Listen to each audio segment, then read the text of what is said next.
नमस्कार, मैं मौसम कुमार। डेली करंट अफेयर्स में आप सबों का स्वागत है। तो दोस्तों, जिस तरह से अपने क्लास का आयोजन किया जा रहा है रेगुलर डे में, तो उसी तरह से आप लोग हर एक दिन क्लास से जुड़ करके करंट अफेयर्स की क्लास का फायदा उठाएं और एग्जाम में बेहतरीन प्रदर्शन करें। वर्तमान समय में ग्रुप डी का एग्जाम चल रहा है, अन्य जितने भी प्रतियोगिता एग्जाम होती है दोस्तों, सभी एग्जाम में ये अति महत्वपूर्ण प्रश्न है। सिर्फ इस प्रश्नों पे आप कंट्रोल कर लें, उसके बाद पीडीएफ स्टैटिक जीके या फिर अदर सब्जेक्ट अदर टीचर से पढ़ें, आप निश्चित रूप से सफल होंगे। तो आइए चलते हैं हम पहले प्रश्न की ओर। आज का जो प्रश्न है 16 दिसंबर और 17 दिसंबर, ये दोनों दिवस के प्रश्नों का संग्रह है और अति महत्वपूर्ण क्लास है। चलते हैं दोस्तों पहले प्रश्न की ओर। तो आज का हमारा ये पहला प्रश्न है। तो देखिए आप लोग, आज का पहला प्रश्न, हाल ही में चर्चा में रहे प्रेह विहार मंदिर का संबंध किस देश से है? तो प्रेह विहार मंदिर का संबंध है कंबोडिया से। प्रेह विहार मंदिर का संबंध जो है दोस्तों कंबोडिया से है। प्रेह विहार मंदिर का संबंध कंबोडिया से। अगला प्रश्न, हाल ही में आसियान भारत पर्यटन विनिमय कार्यक्रम 2025 कहां शुरू हुआ है? तो आसियान भारत पर्यटन विनिमय कार्यक्रम, तो ये कार्यक्रम शुरू हुआ है गुवाहाटी जो है असम में है। गुवाहाटी असम के गुवाहाटी में शुरू हुआ है।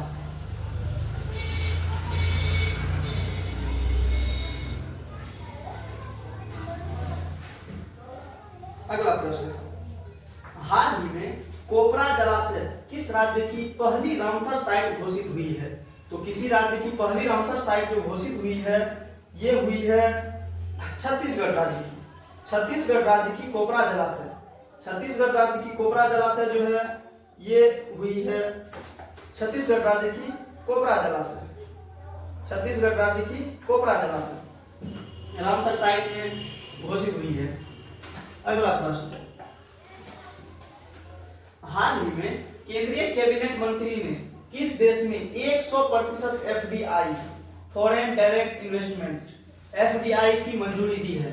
तो 100% एफडीआई की मंजूरी जो दी है वो दी है बीमा क्षेत्र में दी है। अगला प्रश्न दोस्तों, हाल ही में कर बिगहिया थर्मल पावर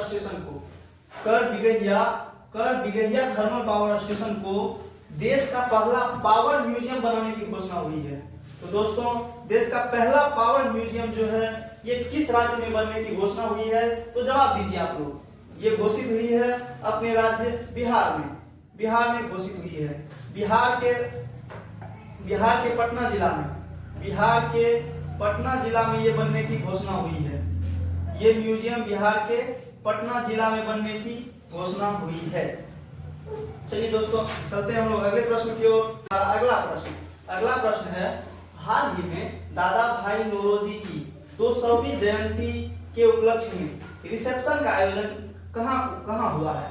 तो 200वीं जयंती जो है, दादा भाई नौरोजी के 200वीं जयंती का रिसेप्शन मनाया गया है। तो ये रिसेप्शन मनाया गया है दोस्तों लंदन में मनाया गया है 200वीं जयंती। तो दादा भाई नौरोजी के बारे में हम लोग 2 लाइन जान लेते हैं। इन्हें वयोवृद्ध पुरुष, भारत का वयोवृद्ध पुरुष कहा जाता है। भारत का वयोवृद्ध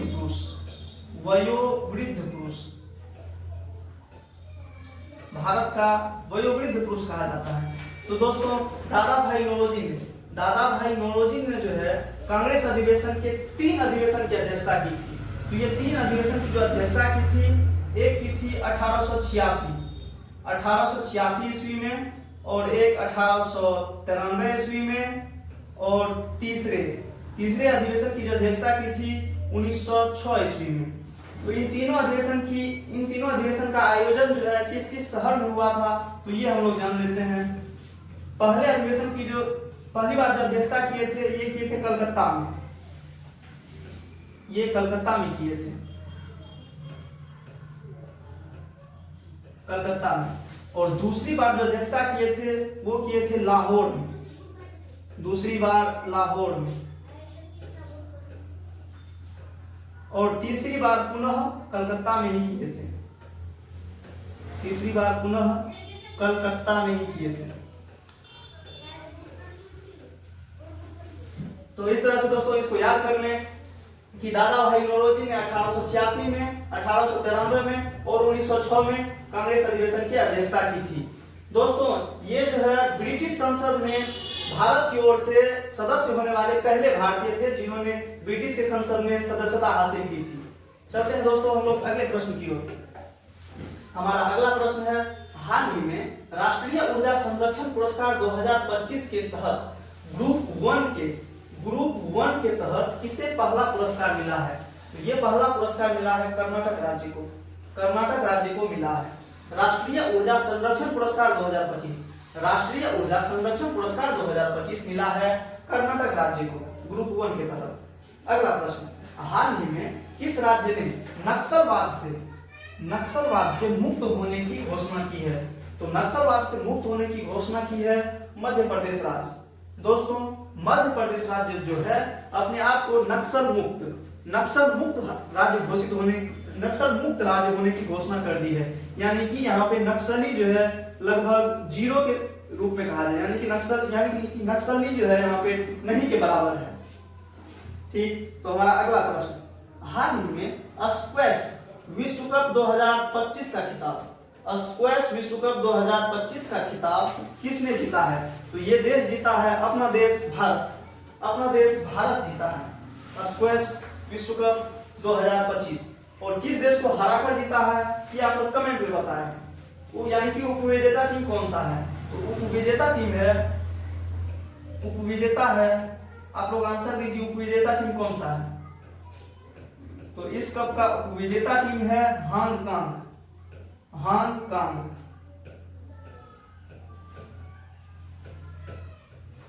हांगकांग है उपविजेता टीम। चलिए दोस्तों चलते हैं हम लोग अगले प्रश्न की ओर। हमारा अगला प्रश्न है, हाल ही में लियोनेल मेसी की 70 फुट की लोहे की मूर्ति का अनावरण कहां हुआ है? तो हाल ही में कुछ ही दिनों पहले लियोनेल मेसी जो है फुटबॉल के बहुत ही महान प्लेयर जो हमारे भारत आए थे। तो भारत में जो आए थे वो किस शहर में आए थे?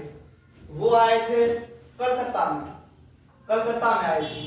दोस्तों विदेशी प्लेयर को इतना अधिक महत्व दिया जाता है, लेकिन हमारे भारतीय प्लेयर सुनील छेत्री जो हैं, जो कि इतने अधिक गोल कर चुके हैं, फुटबॉल के बहुत बड़े महान प्लेयर, लेकिन उन्हें इस तरह से वैल्यू नहीं किया जाता है, उन्हें उस तरह का रिस्पेक्ट नहीं दिया जाता है जिनके वो हकदार हैं। लेकिन विदेशी प्लेयर उनका बहुत ही भव्य स्वागत किया जाता है, उन्हें बहुत वैल्यू दी जाती है। लेकिन होना ये चाहिए कि अपने स्वदेशी प्लेयर को ज्यादा तवज्जो देना चाहिए, ज्यादा वैल्यू देना चाहिए, ज्यादा सम्मान देना चाहिए, ताकि हमारे आगे की पीढ़ी का जो प्लेयर है वो और अधिक बेहतर प्रदर्शन करने के लिए प्रयास करे। तो इस तरह से अपने स्वदेश के जो प्लेयर हैं उन्हें प्रोत्साहन देना चाहिए, ना कि विदेशी का ही गुणगान किए जाए।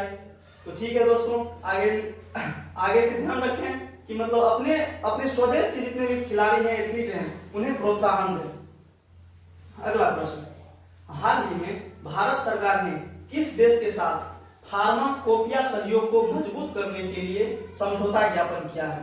तो ये समझौता जो किया है कंबोडिया के साथ किया है। ये समझौता दोस्तों दवाई के क्षेत्र में, फार्माकोपिया दवाई के क्षेत्र में एक समझौता किया गया है, जिसमें कि लाइबेरिया की स्थिति जो है दवाई के क्षेत्र में ठीक नहीं है, लाइबेरिया की स्थिति दवाई के क्षेत्र में ठीक नहीं है।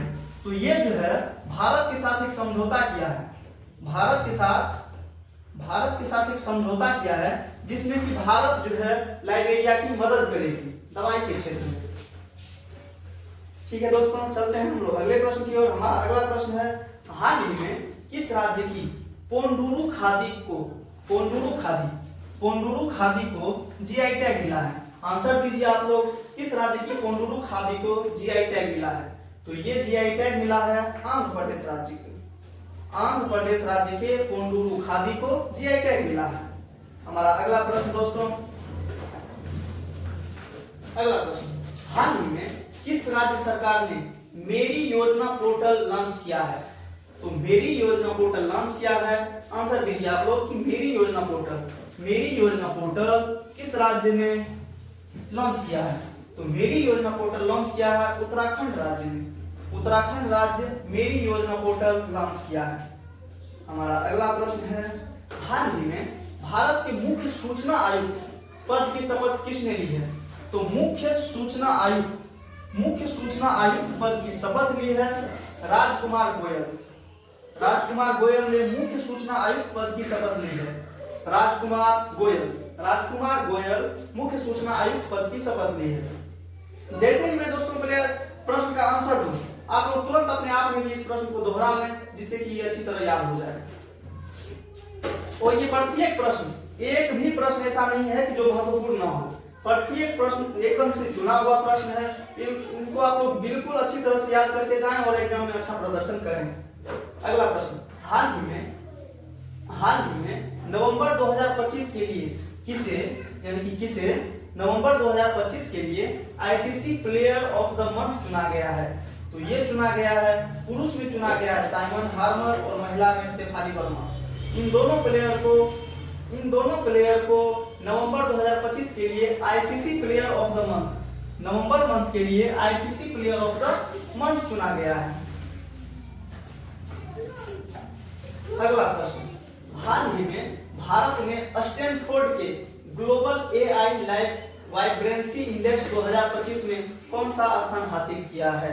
तो ये स्थान हासिल किया है तीसरा स्थान। अब एक दोस्तों हम लोगों का ललन टॉप प्रश्न है, जो कि पहले पढ़ा चुके हैं। इस प्रश्न का आंसर यहाँ पर दिया हुआ ही है, लेकिन महत्वपूर्ण है, इसीलिए इस प्रश्न को मैंने लिया है। तो ये प्रश्न है, हाल ही में लॉन्च भारत का पहला स्वदेशी माइक्रो प्रोसेसर कौन सा है। तो ये है विक्रम 32 है माइक्रो प्रोसेसर, जो कि स्वदेशी है, इसीलिए ये इंपॉर्टेंट है। भारत का पहला स्वदेशी माइक्रो प्रोसेसर है ये। अगला प्रश्न, महात्मा गांधी राष्ट्रीय ग्रामीण रोजगार गारंटी अधिनियम का नाम बदलकर नया नाम क्या किया गया है। जिसे दोस्तों हम लोग मनरेगा कहते हैं, मनरेगा जिसे कहते हैं। महात्मा गांधी राष्ट्रीय ग्रामीण रोजगार गारंटी अधिनियम का नाम बदलकर जो रखा गया है, महात्मा गांधी के ही नाम पर रखा गया है, लेकिन उसका नाम बदल कर दिया गया है पूज्य बापू ग्रामीण रोजगार योजना। पूज्य बापू ग्रामीण रोजगार योजना। ध्यान रखें कि महात्मा गांधी के नाम पर ही रखा गया है, लेकिन इसे कहा गया है पूज्य बापू ग्रामीण रोजगार योजना। अगला प्रश्न है, हाल ही में जारी ग्लोबल एआई इंडेक्स में कौन शीर्ष पर रहा है। तो AI index, global AI index यानी कि वैश्विक एआई इंडेक्स में जो शीर्ष पर रहा है वो रहा है यूएसए, अमेरिका रहा है। हमारा अगला प्रश्न है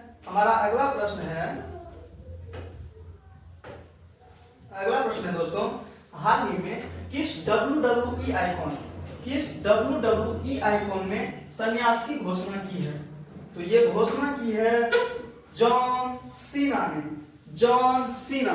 इसका एक थीम है दोस्तों, जब ये आते हैं रिंग्स में तो ये ऐसे करते हैं। इनका ये जो है स्टाइल है इनका, ऐसे।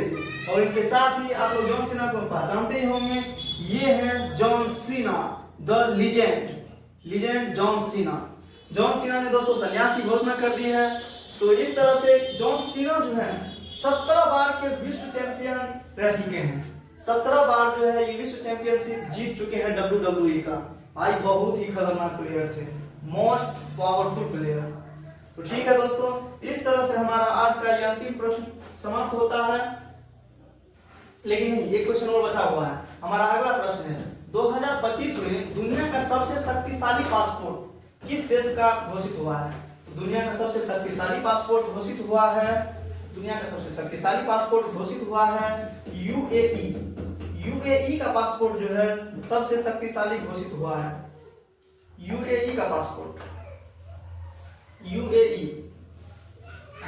तो इस तरह से दोस्तों ये हमारा अंतिम प्रश्न था। आज का प्रश्न यही समाप्त होता है। तो कैसा लगा आप लोगों को क्लास दोस्तों, करंट अफेयर्स का ये क्लास कमेंट में जरूर बताएं, और निश्चित रूप से इस क्लास को अंत तक जरूर देखें दोस्तों, क्योंकि इस क्लास का बहुत अधिक फायदा होने वाला है। और हमारे प्रत्येक रविवार, संडे या फिर रविवार ही कहा जाए, रविवार को टॉपिक वाइज महत्वपूर्ण टॉपिक का जितना भी होता है वो प्रश्न का संग्रह, टॉप 50 क्वेश्चन का एक टॉपिक डाल दिया जाएगा, क्लास डाल दिया जाएगा, उसको आप बिल्कुल ना छोड़ें, उससे जरूर जुड़े और फायदा उठाएं और एग्जाम में अच्छा प्रदर्शन करें। धन्यवाद, जय हिंद।